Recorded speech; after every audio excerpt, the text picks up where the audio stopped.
Morning mga kapatid sa Panginoon. Ngayong araw ng linggo ay tayo magkakasama-sama muli upang siya ay pumili. Wish ko po na nawa ay ang kapayapaan ng Panginoong Jesus at ang kagalakan ng Espiritu Santo ay sumaating lahat. Purihin po natin ang Panginoon. Sabi po ni Haring David sa mga awit 29 verses 1 and 2. Ascribe to the Lord, O mighty ones. Ascribe to the Lord glory and strength. Ascribe to the Lord the glory due His name. Worship the Lord in the splendor of His holiness. Samahan niyo po ako muna sa panalangin bago tayo mag-umpisa sa pagpapahayag ng mensahe ng kanyang mga salita. Sige po, tumungo po tayo. Aming Ama na sumasalangit, kailangan po namin kayo.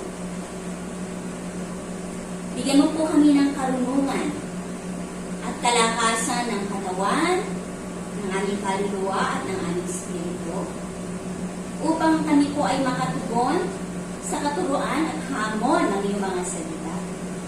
Bilang iyong mga kawan, marinig po namin ang iyong tinig at makasunod po kami sa iyong kalooban. Bless everyone who will listen to this message, Lord. At nawa po ay ang iyong mga salita ay tunay na maging ilaw sa aming landas. At ganoon din po, maging sandigan ng aming pananampalataya. Ito po ang dalangin namin sa pangalan ng aming Panginoong Jesus. Amen. Ang pamagat po ng ating mensahe ngayong umaga ay A Transformed Faith, the Habakkuk Experience. At ang scriptural text po natin ay matatagpuan sa aklat po ng Habakkuk, chapter 3, verses 17 hanggang 19. So, babasahin ko po. Sundan nyo na lang po kasi naka-flash po yan sa screen. Sa 17 po. Bagamat di namumunga ang puno ng higos at hindi rin namumunga ang mga ubas. Kahit na maantala ang pamumunga ng olibo, kahit at walang anihin sa mga bukirin, kahit na mamatay lahat ng mga tupa at mawala ang mga baka sa kulungan, magagalaw pa rin ako at magsasaya dahil si Yahweh ang Diyos na magliligtas sa akin. Ang Panginoong Yahweh ang sa akin magpapalakas. Tulad ng usa, tiyak ang aking mga hakbang. Inaalalayan niya ako sa mga kabundukan.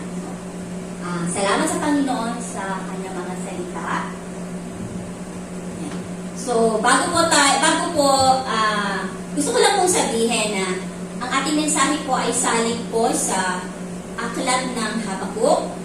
At ito po ay binubuo ng 3 chapters. Hindi naman po natin ito babasahin lahat. May mga verses lang po akong pinili para ating basahin. Ayon po sa aking pag-aaral, ang pangalan daw pong Habakkuk ay na-derive sa isang libro root na ang kahulugan po ay to clasp, to grip, to embrace. At yung pangalan niya daw po ay appropriate po sa kanya, dun sa kanyang ministeryo. Inihalin tulad po siya kay Jacob. Kung matatandaan po natin, isa siya sa mga patriarchs, si Jacob. At yung, siguro masasabi ko na turning point sa buhay niya, ay nung nakipagbuno siya sa Diyos, at hindi po siya bumitiw until matanggap niya yung blessing from God. Si Habakuk naman po ay nag-hold on din po daw siya sa God. Doon sa time na depressed siya, no? Kasi nakikita niya yung sitwasyon sa bayan ng Diyos. Nakalunos-lunos. Yan po. Si Habakuk din po ay sabi, no, probably siya daw po ay isang Levita. So, ang kami Levi, siya po ay contemporary ni Propetang Jeremiah. So, meron pong propesiya si Jeremiah na sa parehong panahon sinabi o prophesy. At as to ability daw po, itong si Habakuk ay mahusay na manunulat. Ito'y pinapakita dun sa kanyang sinulat na aklat. Doon naman po sa historical background, no po, para po mas malinaw, no po, ma-place po natin o makita po natin kung saan bahagi po ng kasaysayan ng Israel ito nangyari o saan bahagi ng kasaysayan ng prophesy si Habakuk. Magbabacktrack po ako ng a few generations back. Ito po ay hamos sa aklat ng 2 Chronicles, no? Mula po chapter 33 hanggang 36.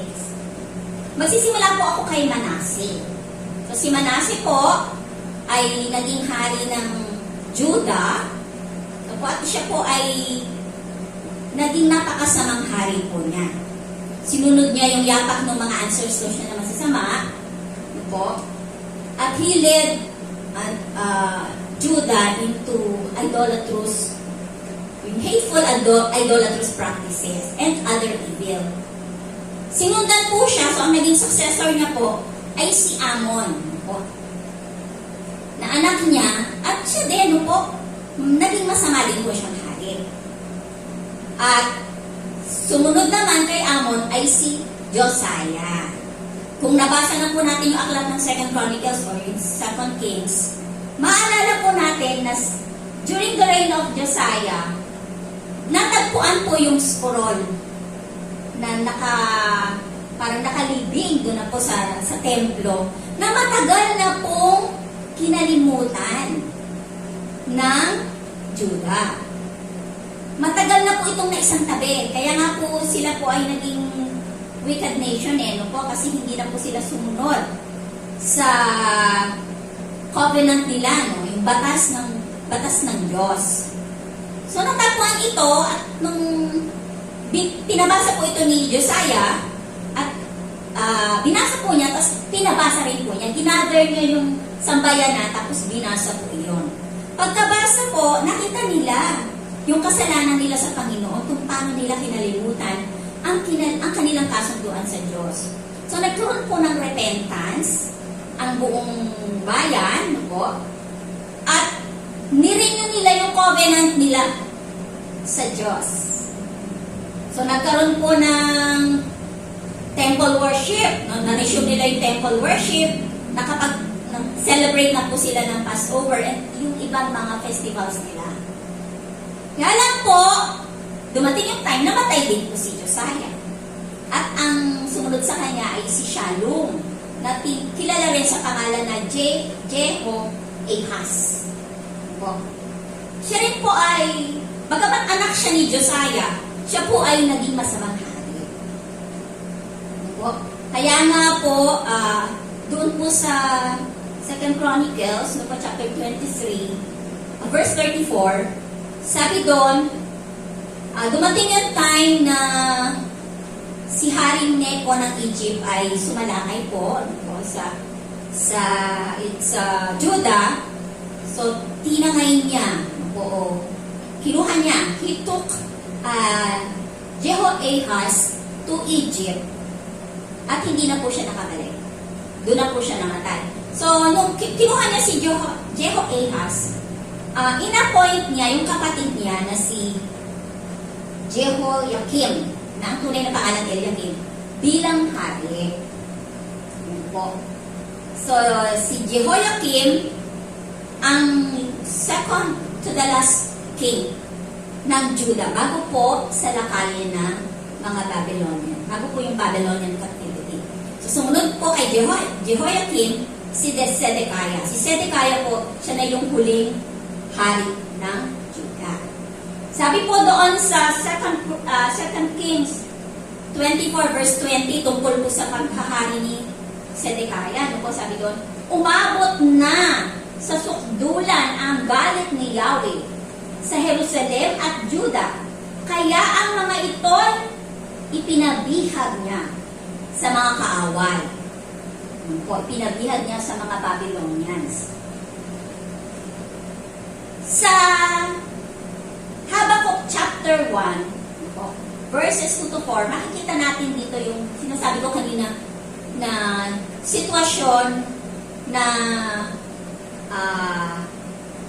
tinasadlakan po ng Judah, Jerusalem, sa paghahari po ni Jehoiakim.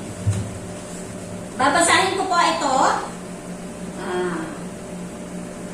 Sabi po dito, chapter 1, verses 2 to 4. Wawasakin ko ang lahat ng bagay. Ay, sorry po. Zephaniah po pala sa Habakkuk chapter 1, 2. Yahweh, hanggang kailan ako hihingi ng tulong sa inyo? Bago ninyo ako dinggin, bago ninyo ako iligtas sa karahasan. Bakit puro kaguluhan at kasamaan ang ipinapakita mo sa akin? Sa magkabi-kabilay nagaganap ang pagwasak at ang karahasan. Laganap ang karahasan at ang labanan. Ang batas ay walang bisa at walang pakinabang.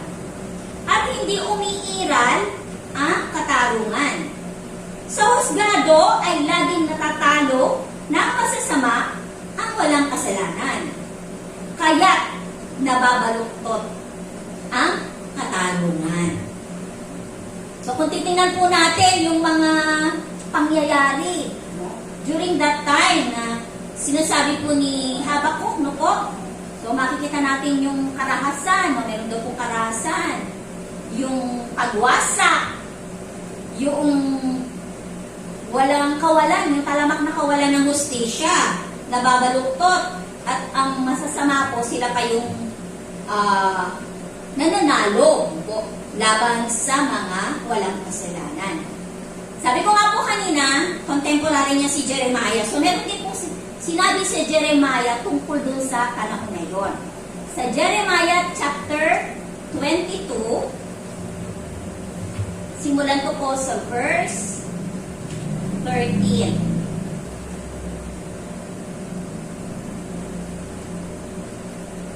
Chapter 22. Ang title po nito, sabi doon, ang pahayag tungkol kay Jehoiakim. Kahabag-habag ang magiging wakas ng taong nagtatayo ng kanyang bahay sa pamamagitan ng pandaraya. At naglalagay ng mga silid dito sa pamamagitan ng panlilinlang. Pinagtatrabaho niya ang kanyang kapwa ng walang kabayaran. Sinasabi pa niya, magtatayo ako ng malaking bahay na may malalaking silid sa itaas. Lalagyan ko ito ng mga bintana, tablang cedar, ang mga dingding, at pipinturahan ko ng kulay pula.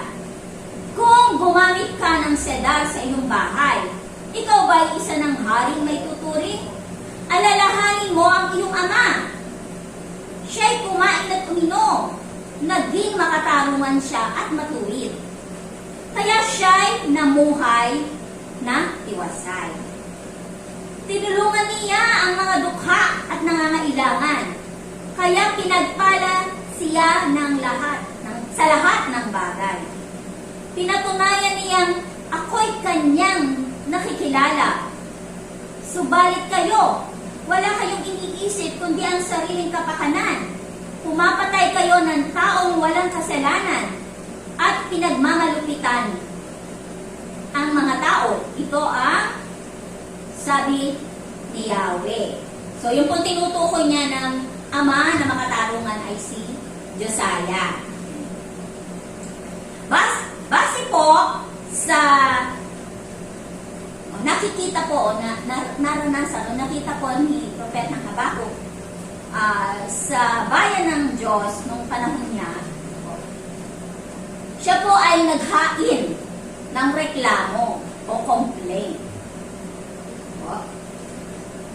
Sa chapters 1 and 2, mababasa po natin ang mga ito. Gayon din po yung sagot o yung reply ng God sa kanya. Kanina po, binasa po natin yung chapter 1, di ba po? Chapter 1 ng Habakuk, verses 2 to 4. Nakita po natin, no, yung sinabi doon ni Habakuk na, Lord, bakit mo hinahayaan, no, na ganito ang nangyayari sa bayan? No? Karahasan, yung mga isinite niya na mga situations doon, bakit po ninyo hinahayaan ito? So, he complained doon sa tingin niya ay failure ng God to intervene for the correction of the widespread abuses in Judah. Yun, ano po? Parang ang Diyos ay walang ginagawa sa mga nangyayari yun. Alam niyo po, para po kasi kay Habakuk, di niya po ma-reconcile yung realidad ng nangyayari. Puno po kasi ng tragedy, no? Hindi niya po ito ma-reconcile sa pagkakilala niya sa Diyos. No? Yung conviction niya kung sino ang Diyos, na ang alam niya kasi, ang Diyos ang nakakaalam ng lahat ng nangyayari. At siya po yung may control, may direct control sa mga ito. Dahil siya ay sovereign God, siya ay all-powerful, at siya ay holy. Yung nakikita niya ay seemingly para pong nagko-contradict sa kanyang pinangahawakan, sa kanyang fundamental belief sa katangian ng Diyos. Kaya po sa kanya, parang ito ay, kailangan ma-resolve. Kasi hindi niya po maintindihan. Hindi niya po maintindihan yung contradiction na yun. Ngayon, doon po sa verses 5 to 11, sumagot ang Diyos sa kanya.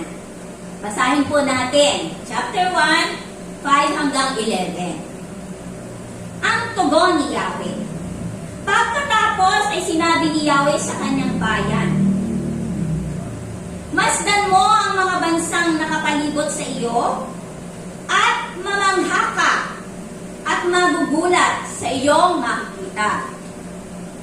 Hindi magtatagal at mayroon akong gagawing hindi mo paniniwalaan kapag nabalitaan mo.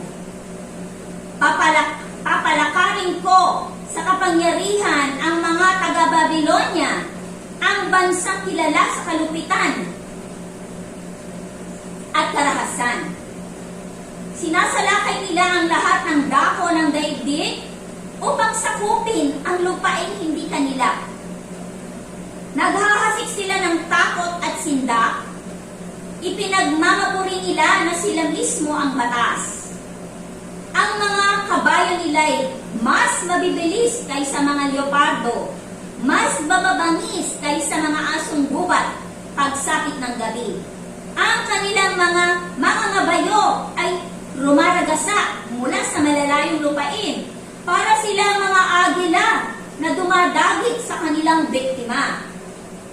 Ang kanilang mga hukbo ay marahas na sumasalakay at lahat ay nasisindak habang sila'y nananakop. Di mabilang na parang buhangin ang kanilang mga bihag. Hinahamak nila ang mga hari at walang pinunong iginagalang. Pinagtatawanan lamang nila ang bawat muog, sapagkat ito'y kanilang nilulusob at madaling nilang nakukuha. Pagkatapos ay nagpapatuloy silang parang malakas na hangin, walang dinidiyos, kundi ang sarili nilang lakas. Ano po ang ipinapabatid dito ang sinasabi niya kay Habakuk. Kasi sabi ni Habakuk, para kung may failure sa part, mag-intervene. Pero sabi ng Diyos, may ginagawa na ako. May action na ako. So, pinili ko na at hinanda ko ang mga Babylonians to be instruments to chastise my people. So, hinahanda na niya na po yung Babylonian. O kasi nga po, di ba, sa panahon ni Jehoiakim, sa panahon na susunod na hari, makukubkob na sila ng mga Babylonians. Baka hindi pa po nangyayari doon sa panahon ni Jehoiakim. Pero sabi ng God, mangyayari na. Diba? So, gagamitin ng Diyos ang Babylonia to discipline and cleanse His people. Sumagot muli, diba? Si Habakuk, parang nagkaroon uli ng pangalawang complaint. O, base doon sa nireveal ni God. Ito po ay matatagpuan sa kasunod, yung pong verses 12 hanggang 17. Basahin ko po. Ito po yung sagot na, yung complaint, yung pangalawang complaint ni Habakuk. O Yahweh, kayo ay Diyos na walang hanggan.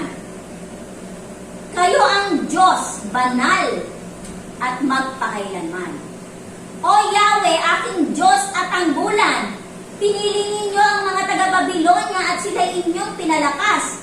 O batong matibay, inilagay mo sila upang kami pahirapan, upang kami parusahan.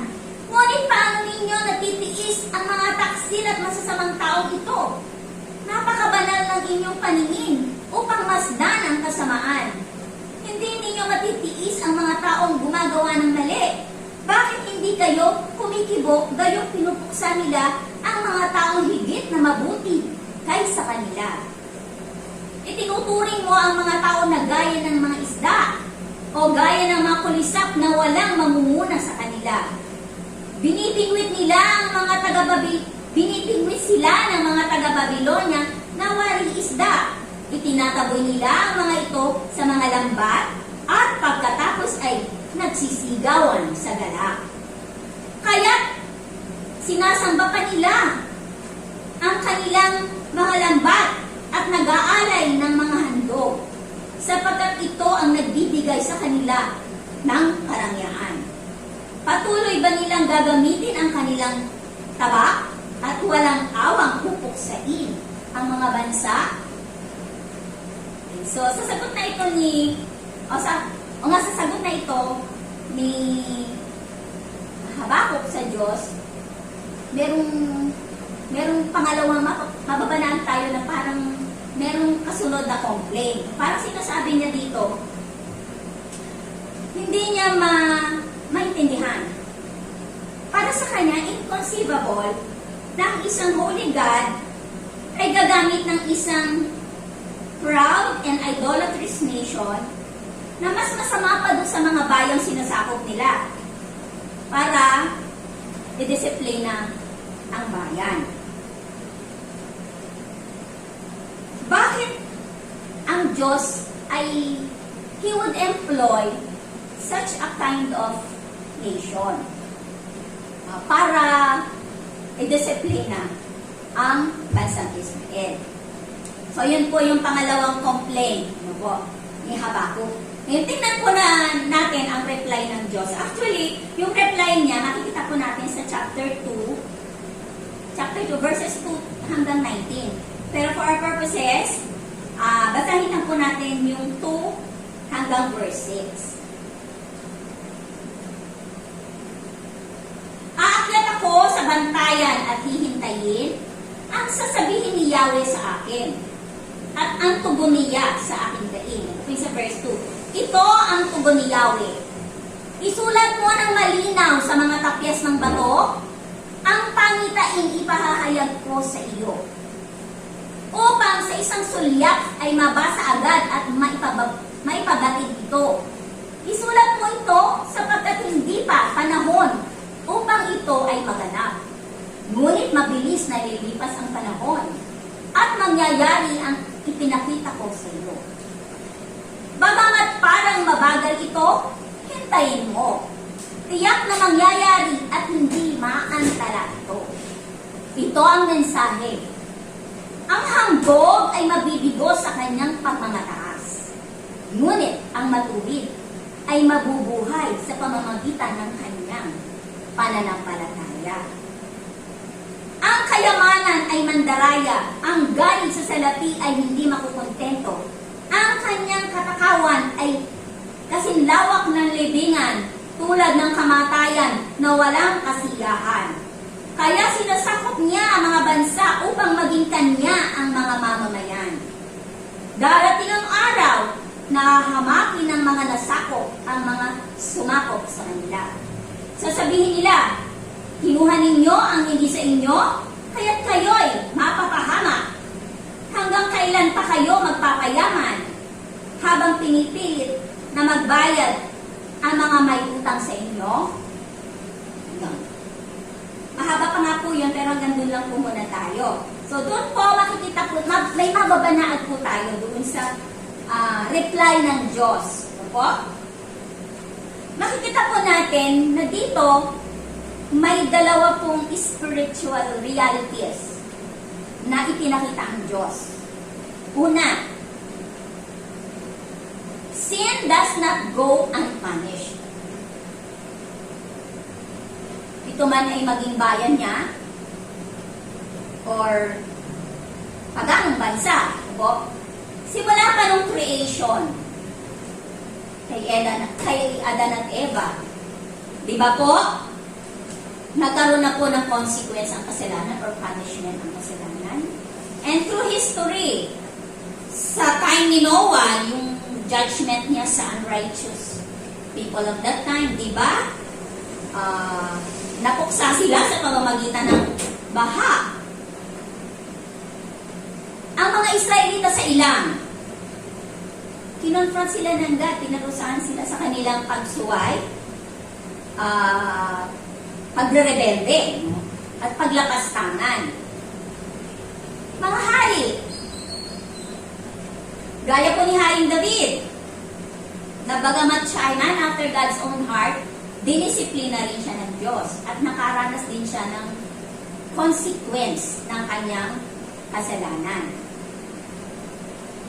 Even po tayo sa ating henerasyon, sa ating kapanahunan, at sa mga susunod pa pong henerasyon, hindi po mababago itong spiritual reality na ito. A holy God does not pass over sin. He would never ever condone it. May kabayaran po ang kasalanan. Kaya nga po, di ba, kahit po sa personal nating mga buhay, ako naranasan ko rin po ito no, na yung pagdidisiplina ng Diyos sa aking mga pagkakamali, sa aking mga maling choices. Ito po ay universal na truth. True sa spiritually true para po sa lahat po. Kaya hindi po dapat natin binabaliwala, no, ang pamantayan ng Diyos sa righteousness, sa holiness. Dahil po kung ang kanyang people ay gagawa ng tama, hindi po sila makakaranas ng disiplina ng Diyos. Ang Diyos, pinayagan po niya na ang Judah ay mag-fall into the hands of the Babylonians. Diba po, sabi nga po doon sa 2 Chronicles 24, verse 20, umabot na daw sa sukdulan ang galit ng Diyos sa kanyang bayan. Kaya, pinayagan niya na sila ay makapture ng mga Babylonians. Sinasabi po at ipinapaunawa po ng Diyos kay Habakuk na darating din ang panahon ang Babylon ay babagsak din. dahil sa kanilang kasakiman at kahambugan. Pero, sa time niya, in His time. At habang naghihintay po, ano po ang sabi sa verse, chapter 2, verse 4b? Ang matuwid ay mabubuhay sa pamamagitan ng kanyang pananampalataya.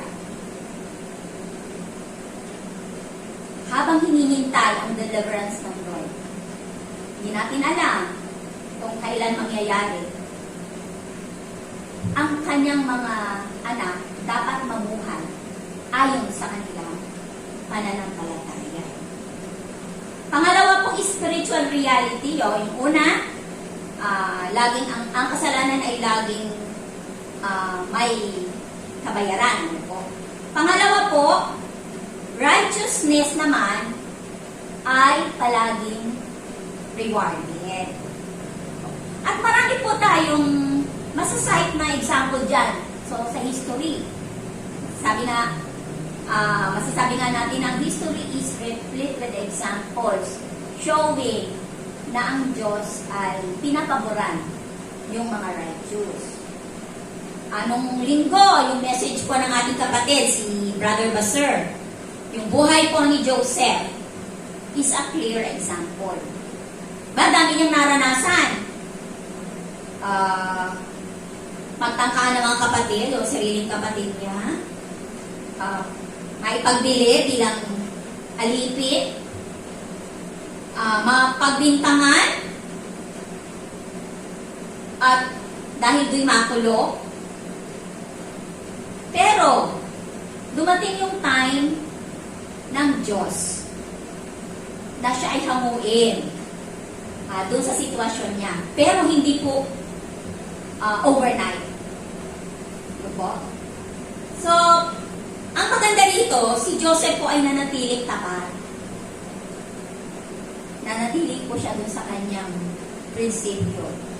Yung pananampalataya niya sa Diyos. At siya nga po, in the end, ay naging second in rank, second in power doon sa head o king o pharaoh. Second in power siya doon. Nandiyan din po si Daniel na kahit buhay niya ay hindi niya kayang ipagpalit yung kanyang pananampalataya para lang i-save yung buhay niya. Pero nagantimpalaan din po siya kasi siya po ay nag-serve sa napakaraming come and go na po yung mga king sa Babylon, nandun pa rin po siya. Hindi po siya na-topple down. Andyan din po yung tatlong kaibigan niya, si Shadrach, si Meshach at si Abednego, si Ruth. So marami po tayong makikita ng examples ng righteousness sa Word of God na na-receive po ang blessing from the Lord. Sa awit po, tingnan po natin yung awit chapter 1. Isa po ito sa minemorize kong chapter. Noong ako po masipag pa na mag-memorize. Sabi dito, mapalad ang taong hindi nakikinig sa payo ng masama at hindi sumusunod sa masama nilang halimbawa. Hindi siya nakikisama sa mga kumukutya at hindi nakikisangkot sa gawang masama. Sa halip, kasiyahan niyang sumunod sa kautusan ni Yahweh, binubulay-bulay niya ito sa araw at gabi. Katulad niya ay punong kahoy sa tabi ng isang batisan, laging sariwa ang dahon, at namumunga sa takdang panahon. Ano man ang kanyang gawin, siya ay nagtatagumpay. Tapos po doon sa verse 6, ang sabi, sa taong matuwid, si Yahweh ang pumapatnubay. Ngunit ang taong masama, kapahamakan ang hantungan. Sabi po dito, yung taong matuwid ay hindi po siya nakikiayon. Hindi po siya nakikisama sa mga masasama. Siya po ay nagbubulay-bulay sa salita ng Diyos, araw at gabi. Kaya nga po sabi doon, para siyang puno na nakatanim doon sa malapit sa source ng tubig. Kaya po hindi po siya natutuyo. Yung evergreen po yung foliage niya, tapos nagbubunga siya sa tamang panahon. Diba po, napakagandang picture yun. Sa inihalin tulad doon yung taong matuwid. Sabi, ang taong matuwid, pinapatnubayan ng Diyos. Ibig sabihin, hindi siya pinapabayaan. Ganon din po ang sabi sa 1 Peter 3 verse 12. Ang mga mata ng Panginoon sa matuwid na katuon. Hindi tatalikuran ng Diyos ang pagdating ng matuwid. Ganon din po yung sabi sa James, diba? James 5:16. Sa B, sabi dun ay yung panalangin daw po ng isang taong matuwid ay mabisa. So God listens to the prayer of a righteous man. Ito pong encounter ng Diyos, o encounter ni Habakkuk sa God, no? Yung makita niya, marinig niya yung point of view ng Panginoon. Ito po ay nag-dig sa kanya sa isang panalangin. At yun po ay matatagpuan natin sa chapter 3. Sa kanyang panalangin, makikita na nabago ang kanyang pananaw. Nakita niya na ang Diyos ang absolute power in creation and in history. Hawak ng God ang renda ng kasaysayan. At siya ay may perfect plan. Lahat po ng mangyayari ay ayon dito sa kanyang mabuting plano na ito. At ito ay mangyayari sa takdang panahon. So, meron din siyang takdang panahon. Because of these realizations niya, nagkaroon ng transformation ang kanyang pananampalataya. At yun po yung binasa natin po kanina dun sa verses 17, 18, and 19. Tingnan po natin ito. Sabi po sa 17, bagamat, ano po? O kahit na, sabi doon, kahit na yung tingnan natin po yung right, yung exact wording sa ito. Kahit na, o bagamat di namumunga ang puno ng igos, at hindi rin namumunga ang mga ubas, kahit na maantala ang pamumunga ng oligo, at walang anihin sa mga bukirin, kahit na mamatay lahat ng mga tupa, at mawala ang mga baka sa kulungan. So, nandun yung kahit na, ano ba kung mangyari ang mga yan? Napaka worse yung senaryo, di ba po? Yung ikabubuhay, so yung iyong pananim nag-fail, yung iyong alagang hayop nag-fail. So parang ano na yung aasahan, kumbaga. Pero, sabi niya kahit na mangyari ito, magtitiwala pa rin sa Diyos. So yung faith niya po ina-transform into a submissive faith. Uncomplaining. Diba? Pagka submissive yung faith natin, hindi tayo nagko-complain. We just allow God to do to have His way. So, nananampalataya tayo. And then, dun sa verse 18, ang sabi doon, magagalak pa rin ako at magsasaya dahil si Yahweh ang Diyos na magliligtas sa akin. So, ang galak sa Diyos na tagapagligtas ay mararanasan niya pa rin. Sabihin, hindi lang po siya nagkaroon ng submissive faith, kundi it is an exaltant faith. So, yung faith na nagre-rejoice, o kahit na yung senaryo ay ganon, magtitiwala pa rin ako, in fact, magagalak ako. Dahil, ang sabi niya, ang Diyos ang kanyang tagapagligtas. Pag ang Diyos ang tagapagligtas, meron bang in danger? Are we in danger? Meron ba tayong dapat katakutan? Wala po. At yun ay na-realize ko ni Habakkuk. Diyos ang aking tagapagligtas. Magagalak ako kahit nangyayari ang mga ito. And then sa verse 19, sabi doon, ang Panginoong Yahweh ang sa akin nagpapalakas. Tulad ng usa, tiyak ang aking hakbang. Inaalalayan niya ako sa mga kabundukan.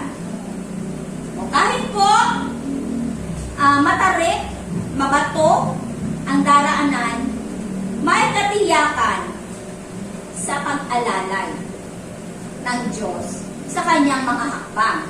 So it has become, yung faith niya has become an enabling faith. Alam niya na able ang Diyos to carry him through whatever. Kakayahin niya dahil ang Diyos ang umaalalay at nagpapalakas sa kanya. Marami po tayong nararanasan bilang mga believers, individual believers, and even sa church. Marami na po tayong naranasan na mga hamon. Subalit, naranasan din po natin ang pagpapalakas ng Panginoon. Di ba po? Kung hindi po, lugmok na tayo. At maraming pagkakataon din po, ang Diyos ay gumagamit po ng mga tao. He uses instruments para po tayo ay maiahon sa sitwasyon. Mga kapatid, take ko na itong opportunity na magpasalamat sa inyo doon sa maganda yung response. Doon nung nag-suggest ako na ito yung time para tayo ay tumulong, magsuporta sa ating pastor. Nagagalak po ako sa inyong mga sagot. Doon ko po nakita na tayo ay united, no? United tayo sa ating church. United tayo sa ating Panginoon.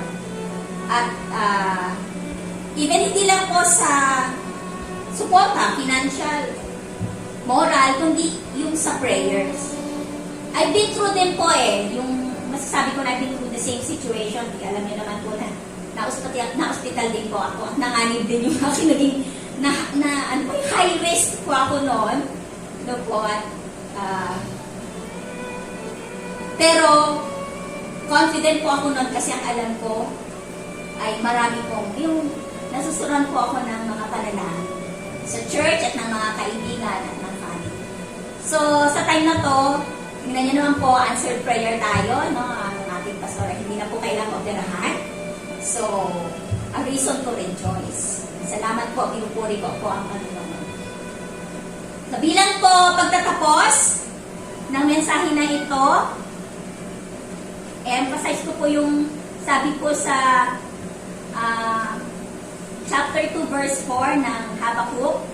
Ang sabi doon, ngunit ang matuwid ay mabubuhay sa pamamagitan ng kanyang pananampalataya.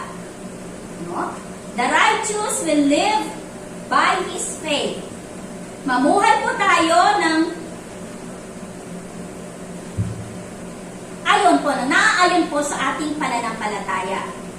Kagaya po ni Habakkuk, let our faith be transformed. Kahit po ang sitwasyon o ang pinagdaraanan natin sa ngayon ay tila parang lambak na madilim, parang bundok na matarik at mabato o parang maalong dagat, ang Diyos ay may absolute power and control.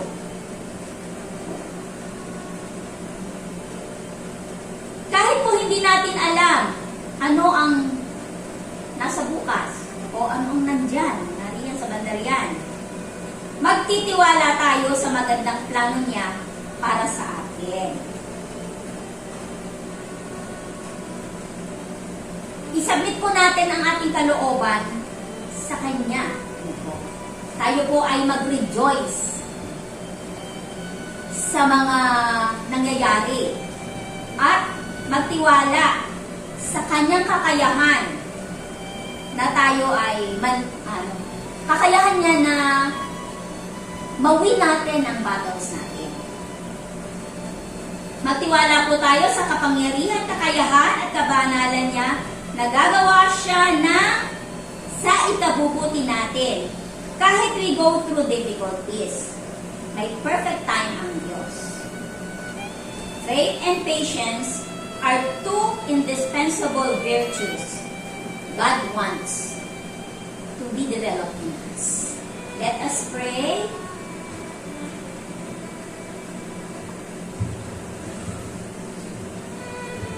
Lord, you are in perfect control. We submit to your will. May we learn to live by our faith, without complaining, with joy, believing in your strength to see us through. In Jesus' name, Amen. Magandang umaga po ulit at God bless us all.